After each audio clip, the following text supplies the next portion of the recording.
હા, કેવો ટેસ્ટ આવે, કેવો ટેસ્ટ આવે.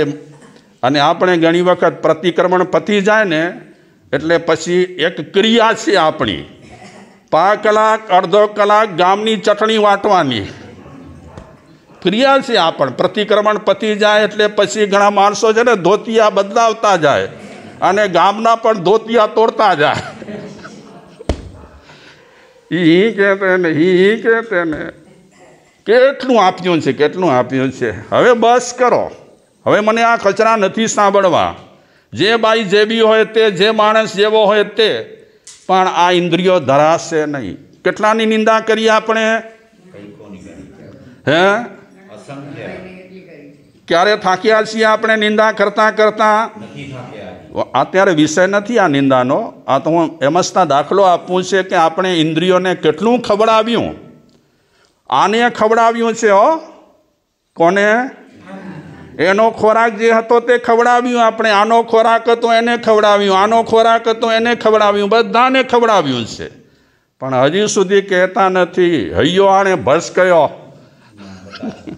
હે, તદેન્દ્રિય જયમ કર્તુમ સ્ફોરય સ્ફારય પૌરસમ. આ 5 ઇન્દ્રિયોને જીતવા માટે તું સખત પુરુષાર્થ કર, સતત મહેનત કર.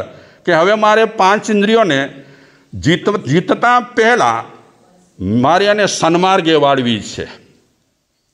નહીં તો આ 5 ઇન્દ્રિયો ઉન્માર્ગે બહુ વળેલી છે. આદત આજકાલની નથી, ભવો ભવની આદત રહેલી છે, ઉન્માર્ગે વળેલી છે ઇન્દ્રિયો. આ ઇન્દ્રિયોને સર્વપ્રથમ તો સાધકને સવડે માર્ગે વારવાની છે. આમને આમ સીધે સીધી જીતાય તેમ નથી. સવડે માર્ગે વરાશે, ફાયદો થાય એ અપાશે, ત્યારે ઇન્દ્રિયો ઠીક કાબૂમાં આવશે. નહીં તો અત્યારે આપણે જે ક્રિયાઓ કરીએ છીએ, ક્રિયાઓ કરીને રાજી થઈએ. બીજું શું? હું વિચારું માળા ગણ્યા તો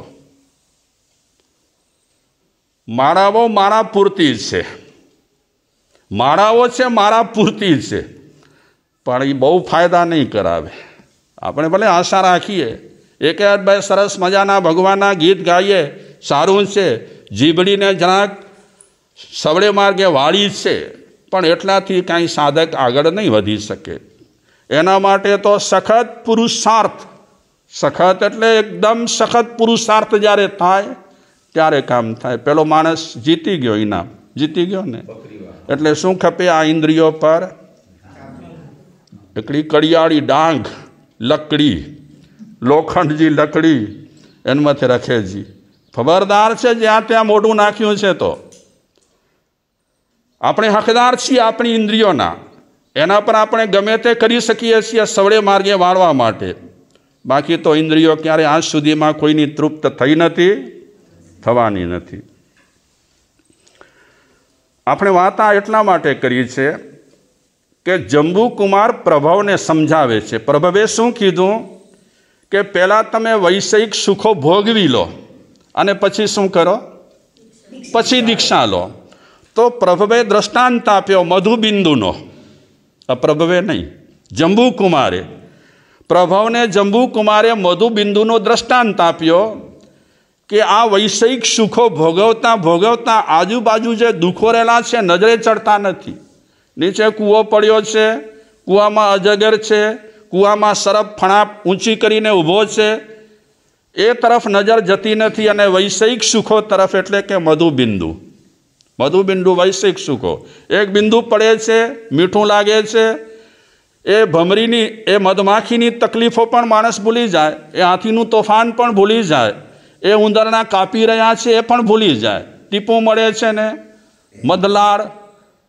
તો સમજાવે છે પ્રભવને કે ભાઈ મને અત્યારે સુધર્મા સ્વામી આ તકલીફમાંથી બચાવવા માટે આવ્યા છે અને એ મને બહુ ગમે છે કે આવી તકલીફમાંથી જલ્દી હું મુક્ત થાઉં. તો પ્રભુએ કીધું કે તારી વાત સાથે હું સહમત છું કે તે જે વાત કરી બહુ સારી કરી કે આટલા આટલા દુઃખો રહેલા હોય અને આપણે મધબિંદુ માટે એ બધા દુઃખોને ભૂલી જઈએ એ બરાબર નહીં. પણ હું વાત બીજી એક કરવા માગું છું. ઠીક છે, તમે જે કીધું તે બહુ સરસ વાત, મને સારી લાગી એકદમ. પણ તમારા મા બાપ ત્યારે સામે જ બેઠેલા હતા, ઋષભદત્ત અને ધારિણી. પછી 8 પત્નીઓ પણ ત્યાં જ બેઠેલી છે. પ્રભવચોર કહે છે તમારા મા બાપ છે, તમારી આ પત્નીઓ છે, પરિવાર છે તમારો, તમને બહુ ચાહે છે, તમારા પર અનહદ પ્રેમ રહેલો છે. તો એ પ્રેમની ઉપેક્ષા કરી અને તમે દીક્ષા લો એ બરાબર નહીં. તમે વૈરાગી થયા છો, તમે સાધુ બનવાના છો, પણ કોઈકના પ્રેમની પરવા તો કરો, કોઈકની લાગણી તો તમે જુઓ. પ્રભુ કહે છે કે તમે બધાનો ત્યાગ કરશો, માની લીધું. અને જ્યારે તમે તમારા માનો, બાપનો, પત્નીઓનો ત્યાગ કરશો ત્યારે અમને દુઃખ નહીં લાગે? અત્યારે પણ એ ઉદાસીન છે.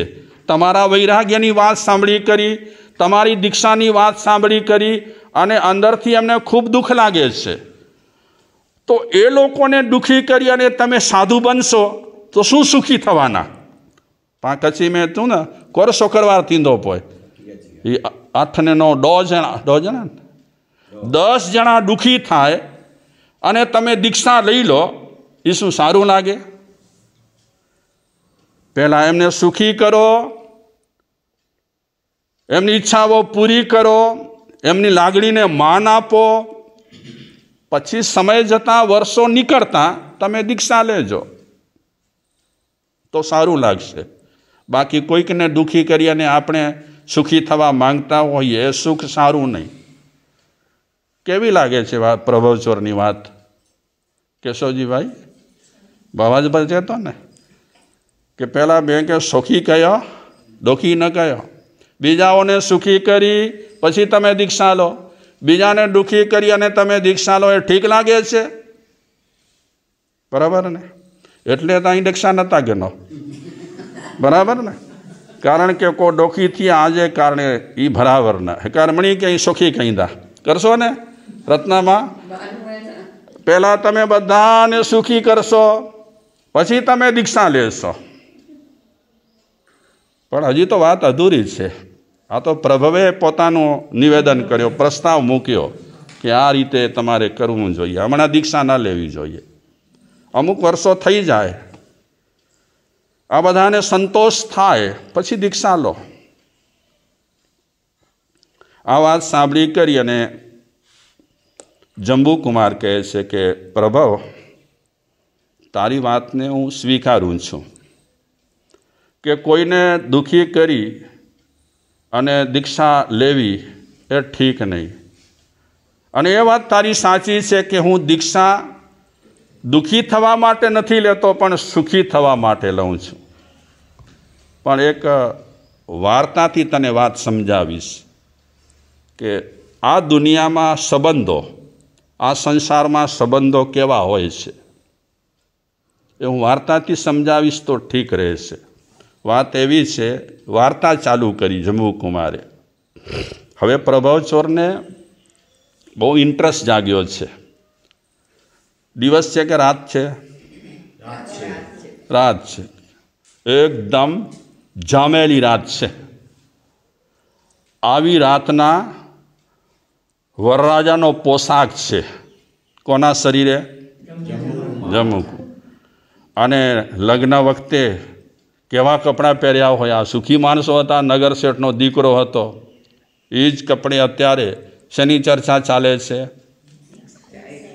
ધર્મની ચર્ચા ચાલે છે. જીવનમાં શું અપનાવવા જેવું છે ને શું છોડવા જેવું છે એની ચર્ચા ચાલે છે. 8 પત્નીઓ સામે બેઠેલી છે. બધી શ્રેષ્ઠીઓની કન્યાઓ છે. કેવા કપડાં પહેર્યા હશે? એ તો આપણે સાંભળ્યું કે ગળામાં 9 હાર હતા, 8 ગળામાં. બાકી શરીર પર ઘરેણા કેટલા હશે? આવી જામેલી રાત્રિએ ઋષભદત્તના ઘરમાં સત્સંગ ચાલી રહ્યું છે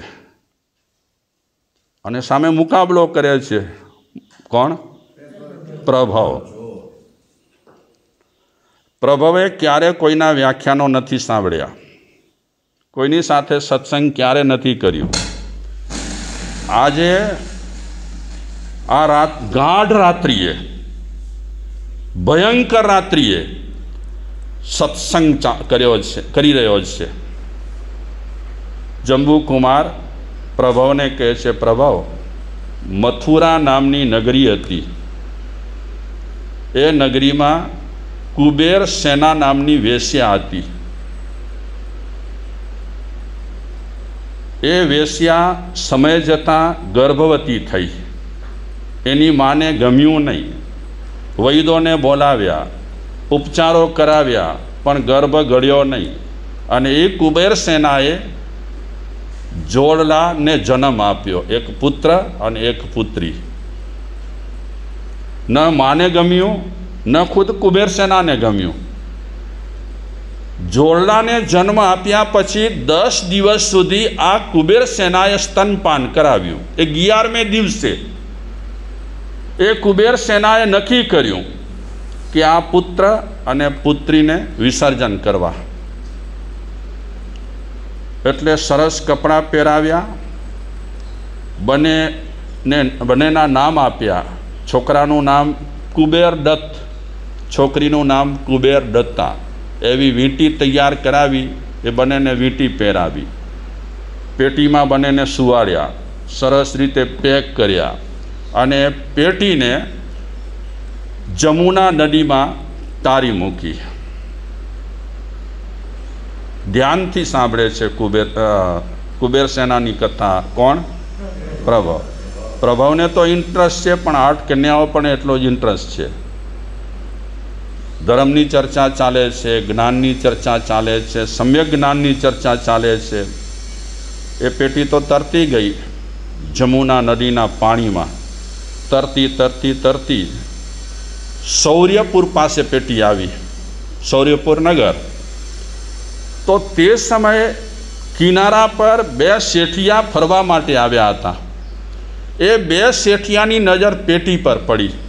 તો બંને શેઠિયા વાત કરે છે કે આ પેટી તણાથી આવે છે, આપણે પાણીમાં જઈ એને લઈ લઈએ.